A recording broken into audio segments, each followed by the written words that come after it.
भंडारा जिल्ह्यातील तुमसर येथे पंचायत समिती समोर उपसरपंच पवन खवास यांच्या नेतृत्वाखाली अन्नत्याग आंदोलन सुरू करण्यात आले आहे. मनरेगा अंतर्गत पूर्ण झालेल्या सुमारे 15 कोटी रुपयांच्या कामांचे देयक प्रलंबित असल्याचा आरोप करत आंदोलकांनी शासनाचे लक्ष वेधले आहे. तसेच सिमेंट रस्ते, नाली बांधकाम, जनावरांचे गोठे व वैयक्तिक सिंचन विहिरी यासारखी कामे सुरू करण्यात विलंब होत असल्याची नाराजी व्यक्त करण्यात आली. प्रलंबित देयके तत्काळ अदा करावीत व प्राधान्य क्रमानुसार विकास कामांना मंजुरी द्यावी अशी मागणी करण्यात येत आहे.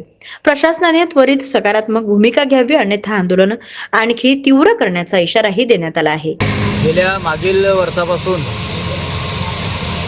तालुक्यामध्ये गुरांचे गोटे, सिंचन विहीर, सिमेंट रस्ते, नाली बांधकाम अशा बऱ्याचशे कामाबद्दल पंचायत समितीकडून आम्हाला परवानगी मिळाली, पण त्या कामाला सुरुवात केली. काही लोकांनी बांधले, पण त्याची अद्यापही निधी वाटप केलेली नाही.